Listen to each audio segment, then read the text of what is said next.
Sir అండి. గారు పవన్ కళ్యాణ్ మీద జనసేన అధినేత మీద కొందరు కావాలని విష ప్రచారం చేస్తున్నారని జనసేన నాయకులు మండిపడుతున్నారు.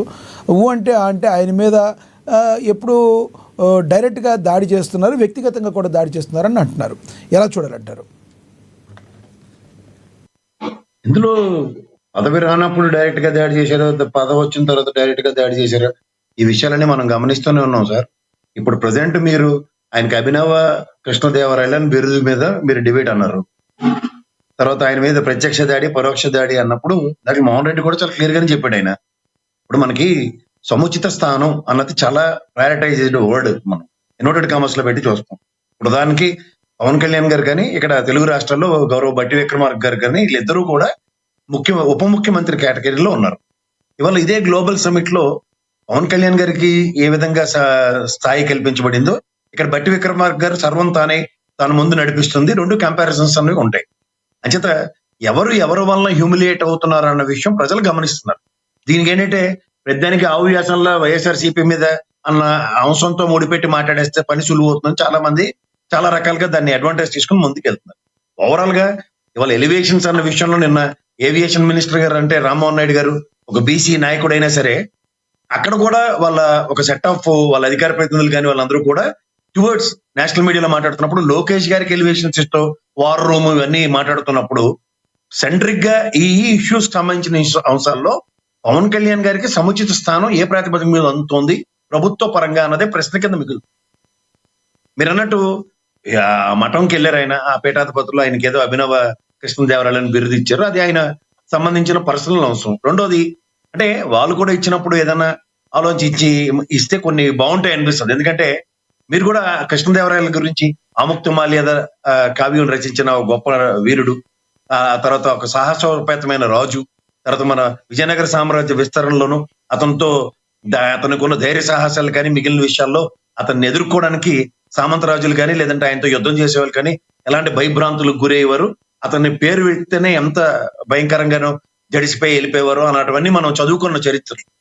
సో ఈ చరిత్రలో ఇదే పవన్ కళ్యాణ్ గారి కనుక ధీరత్వంతో ఒక ముఖ్యమంత్రిగా ఇదిగో లేదంటే తన ఇండిపెండెంట్ పార్టీతో ఇవాళ మీరు అన్నట్టు 100% స్ట్రైక్ రేట్ తో 21 స్థానాలు ఆయన ఏ పొత్తులు లేకుండా ఆయన అంతటా ఆయన 19లో జరిగిన ఓటమికి ప్రతీకారంగా ఈ నిలబడిన కుమారస్వామి గారి లాగా అన్న ప్రాతిపదిక మీద పవన్ కళ్యాణ్ గారే చెప్పారు. కాబట్టి to become a king maker అన్న కాన్సెప్ట్ లో ఆయన నిలబడిన స్థానాలు ఆయన సురక్షితంగా గెలుచుకున్న ఉదంతం కనుక ఒక ఇండిపెండెంట్ కెపాసిటీతో ఉంటే ఆయన శ్రీకృష్ణదేవరాయలతో పోలిస్తే ఖచ్చితంగా నేను కూడా యాక్సెప్ట్ చేస్తాను. ఆయన పోరాటం. ప్రసాద్ గారు ఒక చిన్న క్వశ్చన్. ఇప్పుడు మీరు చెప్పినట్టు రాజకీయ క్షేత్రంలో గెలుపోవటంను ఉద్దేశించే శ్రీకృష్ణదేవరాయలుగా ఆయన బిరుదుకి ఆయనతో అంటే ఆయన ఎలా పాలించాడో అన్న బిరుదుకి ఆయన చెందుతారా?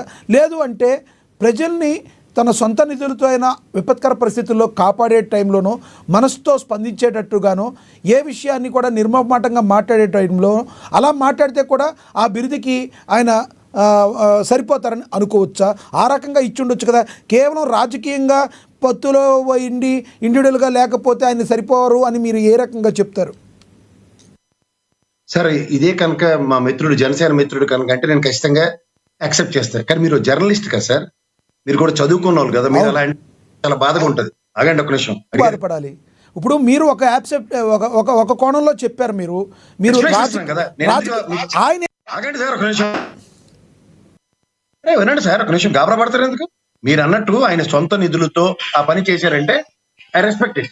శభాష్, చాలా బాగా చేశారు. ఎప్పుడు 19 నుంచి 24 మధ్యలో లేదా 14 నుంచి 19 మధ్యలో శభాష్ అనే చెప్తాను. చాలా గొప్ప పని చేశారని చెప్తాను. కానీ 24 సంవత్సరాల తర్వాత ఆయనకి అధికారం వచ్చిన తర్వాత సొంత నిధులతో కాకుండా కేంద్ర రాష్ట్ర ప్రభుత్వ నిధులు సముచితంగా సమ ప్రాంతాలకి వినియోగించబడినప్పుడు అతని సామర్థ్యాన్ని బేరీజ్ వేస్తాం. మీకు అర్థమైందా? పవన్ కళ్యాణ్ గారు పెట్టిన Janasena party is not a charitable trust. అదొక రాజకీయ పార్టీ. రాజకీయ పార్టీ ఆరంగేట్రంలో తన సొంత నిధులతో పార్టీని నిర్మించుకోవాలి, పార్టీకి శ్రేణులను కాపాడుకోవాలి, పార్టీ కొంత త్యాగశీలతను చాటుకోవాలి. వీటన్నిటికీ will give 100 out of 100 marks. But where it comes to power, వాళ్ళ కూటమి ప్రభుత్వంలో ఉన్నప్పుడు పంచాయతీరాజ్ శాఖ నిధుల విషయంలో కానీ లేదా ఆయన పనితీరు విషయంలో కానీ లేదా ఆయన చేస్తున్న సాహసోపేతమైన ఏదైనా సరే ప్రణాళికాబద్ధంగా ఈ ప్రభుత్వం యాజ్ సూన్ యాజ్ గతంలో మీరు చూడండి, నాకు ఒక్కడైనా లోపలికి పంపించండి, తర్వాత నా పనితీరు నా విధానాలు అన్ని వేరని చెప్పిన దగ్గర ఇవాళ ఒక ఈల్డ్ అయిన పాలిటిక్స్ కనబడుతున్నప్పుడు నేను ఖచ్చితంగా దాన్ని ఆ బిరుదుని ఓ మహానుభావుడైన శ్రీకృష్ణదేవరాయలతో ఇతన్ని కంపేర్ చేయడం నేను ఖచ్చితంగా కంపారిజన్ చేసే ప్రజలకు నేను వివరిస్తున్నాను. ఆయన మీరు త్యాగశీలత ఇవన్నీ 1924 దాకా ఓకే, నో ప్రాబ్లం. ఆయన ఎన్నెన్నో డబ్బులు ఖర్చు పెట్టనండి, ఆ మన్యం ప్రాంతాలకు వెళ్ళి చెప్పులు ఇవ్వమనండి, తర్వాత ఎవరెవరికైనా సరే ఒక 5 కోట్ల రూపాయలు సొంత డబ్బులు తీసుకొచ్చి కౌలు రైతులు 1,00,000 రూపాయలు చొప్పున 100 మందికి ఒక ప్రణాళికాబద్ధంగా అందించిన విషయాలు అవన్నీ గొప్ప విషయాలు, నేను కాదంటలే, I am not contradicting that. But where it comes to power, కౌలు రైతులకి ఏ విధంగా శాశ్వత పరిష్కారానికి ఈ ప్రభుత్వ విధానం ఇది నా పార్టీ నిర్ణయం. కూటమి ప్రభుత్వం అధికారంలోకి రాగానే ఫస్ట్ ఇన్ టాప్ ప్రయారిటీ నేను చేసింది కౌలు రైతులకి ఇది అని చెప్తే మీరు ఇందాక ఆ బిరుదుకి ఖచ్చితంగా సముచిత